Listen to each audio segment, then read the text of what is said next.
بسم اللہ الرحمن الرحیم۔ کھانا کھانے سے پہلے اور بعد میں ہاتھ دھونے کی فضیلت۔ حضرت سلمان فارسی رضی اللہ تعالیٰ عنہ فرماتے ہیں کہ میں نے تورات میں پڑھا ہے کہ کھانے کی برکت کھانا کھانے کے بعد ہاتھ دھونے کی ہے، یعنی کھانا کھانے کے بعد جب آپ ہاتھ دھوئیں گے تو کھانے کی برکت ہے۔ تو یہ بات میں نے نبی کریم صلی اللہ علیہ وسلم سے یہ ذکر کیا تو آپ صلی اللہ علیہ وسلم فرمایا کھانے کی برکت کھانے سے پہلے ہاتھ دھونے اور کھانے کے بعد ہاتھ دھونے میں ہے۔ تو جب بھی آپ کھانا کھانے بیٹھیں تو کھانا کھانے سے پہلے ہاتھ دھوئیں اور کھانا کھانے کے بعد بھی آپ ہاتھ دھوئیں، اور جو دعائیں ہیں کھانا کھاتے وقت کی جو دعا ہے اور کھا کر فارغ ہونے کے بعد کی جو دعا ہے وہ بھی آپ اس کا اہتمام کریں تو انشاءاللہ شیطان بھی نہیں آئے گا آپ کے ساتھ کھانا، کیونکہ شیطان کا کھانا وہی ہے جس میں بسم اللہ نہ پڑھی جائے۔ تو آپ کھانا کھائیں گے تو شیطان بھی کھانا نہیں کھائے گا۔ اس کھانا کھانے کے بعد ہاتھ دھوئیں اور انگلی چاٹنا بھی سنت ہے، اور اپنے سامنے سے کھانا کھائیں، کیونکہ حدیث کے اندر آتا ہے کہ کل مما یلیک، اپنے دائیں ہاتھ سے کھاؤ، اپنے سامنے سے کھاؤ،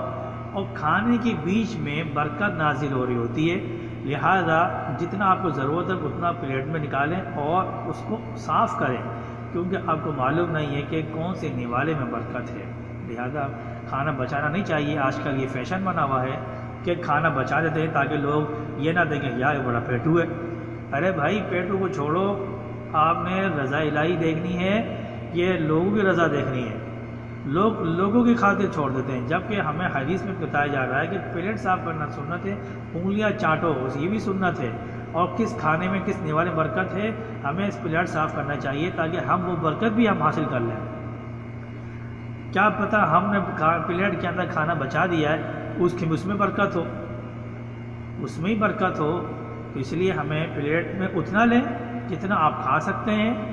ضرورت ہو تو بعد میں بھی آپ لے سکتے ہیں، لیکن پہلے اتنا لیں جتنا آپ لے سکتے ہیں تاکہ آپ کو پلیٹ صاف کرنے میں آسانی رہے۔ یہ اس طرح نہ لیں کہ یہ پہلی اور آخری پلیٹ ہو، وہ خوب بھر بھر کر لیں بعد میں کھایا نہ جائے، یہ غلط ہے۔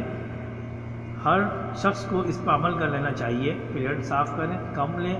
کھانا کم لیں اور پلیٹ صاف کریں، ضرورت ہو تب لیں، لیکن پلیٹ صاف کریں لازمی۔ اکثر لوگ کہتے ہیں تمہیں تو یہی کھانے میں سنت یاد رہتی ہے، یہ غلط بات ہے۔ سنت کسی میں بھی یاد رہے، سنت ہی ہوتی ہے۔ بہرحال سنت تو چھوٹی ہو یا بڑی ہو سنت ہوتی ہے، اس پر عمل کرنا چاہیے، ہمیں آپ صلی اللہ کے نقش قدم پر چلنا چاہیے، یہ ہمارے لیے طریقہ ہے، ہمارے لیے سنت ہے،